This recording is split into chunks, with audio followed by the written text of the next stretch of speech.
The purification required is not of untouchables, but of the so-called superior castes. This was a quote made by Mahatma Gandhi as he referred to the caste system in Hinduism.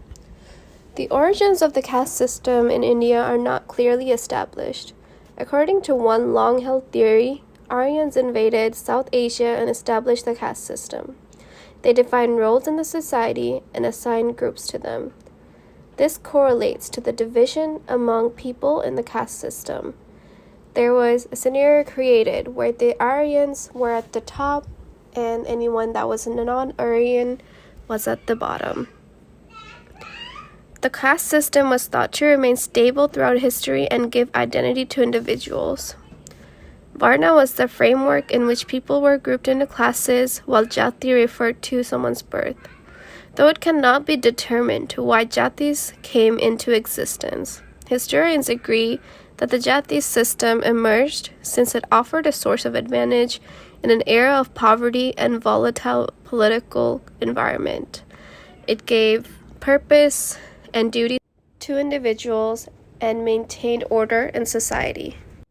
Let's take a closer look in Hinduism, as religion plays a big factor behind the caste system. Hinduism believes in reincarnation, which is the process in which a soul is reborn in the world, again after its lifetime has passed. The spirit is considered independent of the body, and it is not limited to human form only. Instead, the soul can take the form of any being. Hindus believe that the consequences of their past actions have led to their present state. So this means they believe in the karma, in the law of karma, which is the moral law of action and reaction. Essentially, the present actions will determine an individual's future form.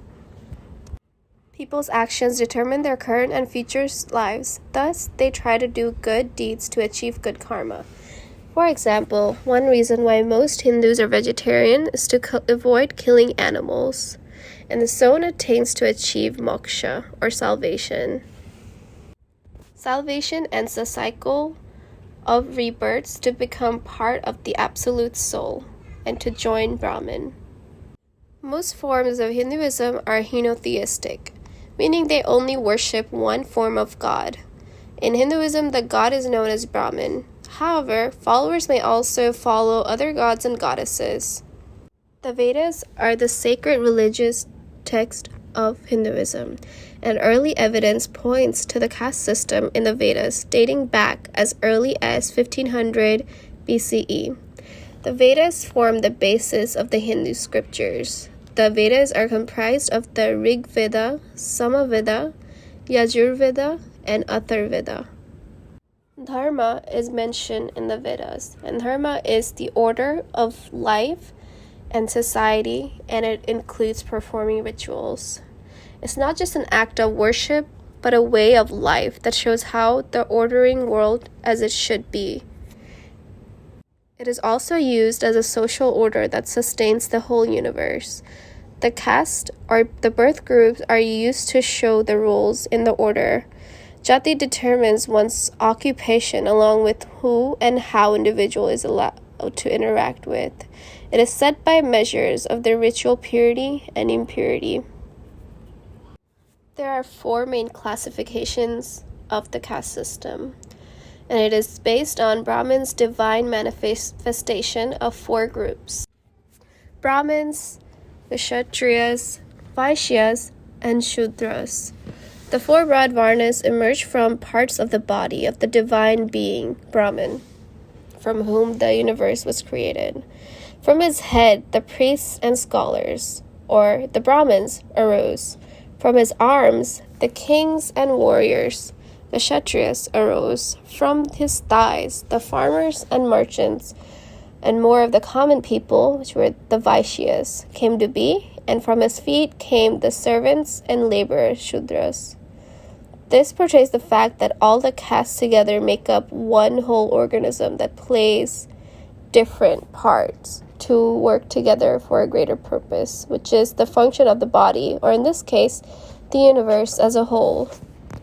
The Brahmins are at the top of the caste.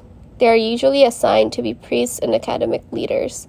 They are thought of as intellectuals and spiritual leaders. Brahmins acquired the wealth, power, and privilege in the society.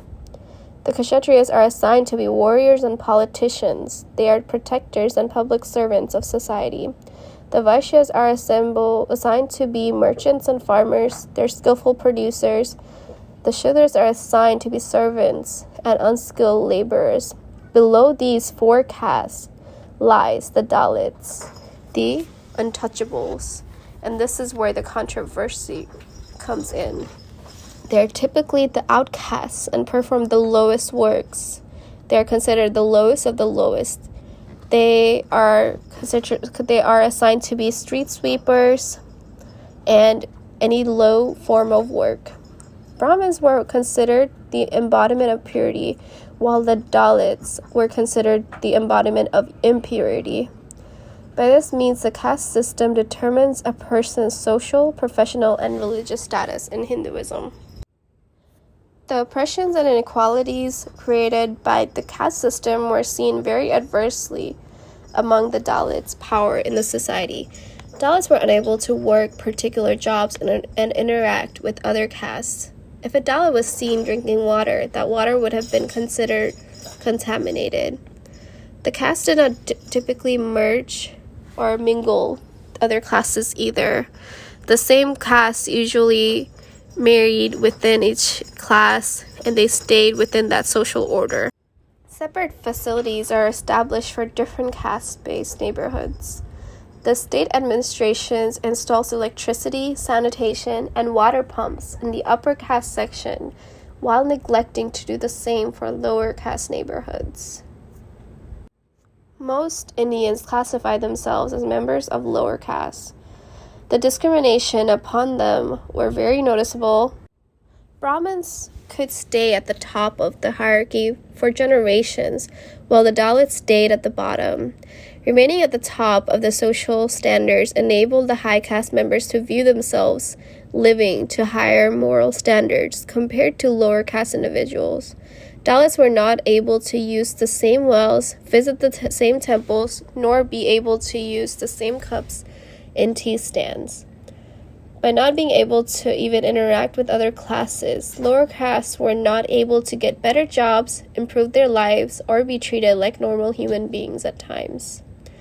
There was no way to be assigned to another caste willfully, either, since people are simply born to their castes. In essence, people's fates are written well in advance before they are born. In result of the oppression of the lower caste, there have been many cases of Dalits converting to Buddhism, Islam, Christianity, and many other religions, which oppose the caste system. When the Spanish flu pandemic erupted in 1918, killing almost 17 million people, lower caste people living in crowded slums were the most exposed to the virus. Imagine in the world today of COVID-19, how many people were killed because of this crowded situation and these slums Dalits are living in now.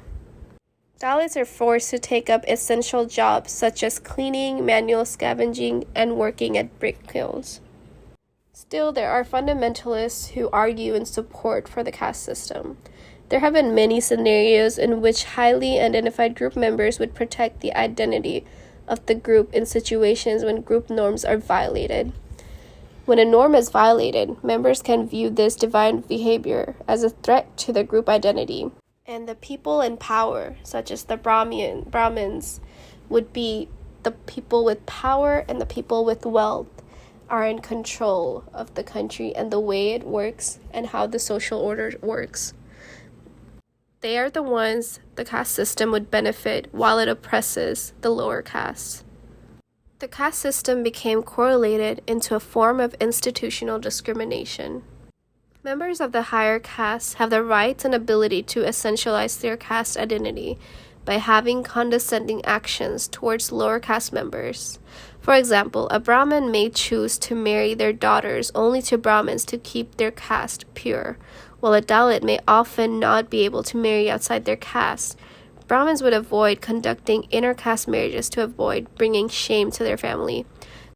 Going back in history, the British Raj had a dominant influence in the caste system.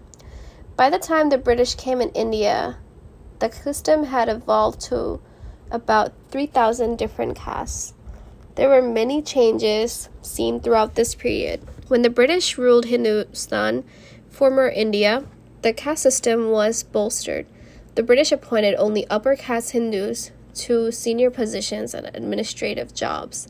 This is contradicting to the rules in place by the Muslims that used to rule there before. The Muslims withdrew the discriminating rights of the Brahmins during the Mughal era. The collapse of the Mughals led to the rise of powerful men who associated themselves with the form of the ideal caste system. According to the Mughals, they did so to reduce segregation and discrimination. However, the British did the opposite to continue ruling Indians through the system by giving the Brahmins power and controlling them under the British. The British allowed people to have administrative jobs who were Christians or belonged to the Hindu higher caste. Although the British gave Brahmins the most privilege and power, British legislators did not agree that members of the lower castes received greater punishments for committing the same crimes that a member of the top class would commit. Under the British rule, the untouchables and lower castes enjoyed improvement of their social standings. They could pass as member of higher castes through wealth and education. The newly educated and middle class were able to socially mix with people based on their financial positions. Wealth and education determine a person's social standings under the British, not caste. However, if you're born into the lower caste, it is very unlikely that you will receive wealth and financial positions and education. When Mahatma Gandhi came, he spoke about the caste system. However, it is not clear historically whether he was against for the caste system. He wrote several arguments in the favor of the caste system. Gandhi wanted to reform the caste system and include the untouchables in it, but not completely abolish it. Recently, India has taken the correct steps to reduce the discriminating power of the caste system. However, the government must still pursue the idea and grant rights to all citizens, no matter the caste. It is very crucial to how the government acts, since their actions today will shape the future. Opposition still remains in play, in which members of the higher caste feel they are being treated unjustly by giving lower caste members more advantage in educational and occupational opportunities. However, this comes without a surprise. Changing a system that has been the dominant form of economics and the way of life is getting changed. It will interrupt the way that people have been living their lives. Any system will have benefits and demerits in which not all the members of the social system will be completely happy with. It is up to India's government to reassess the best way to continue forward so that the indiscrimination of the caste system does not haunt the present and the future. Whether the caste system is for the greater good and balance of the universe or not, the fact that it creates such an enormous social injustice cannot be ignored or overlooked. At the end of the day, it falls upon us as individuals and groups to decide what is greater, religion or humanity.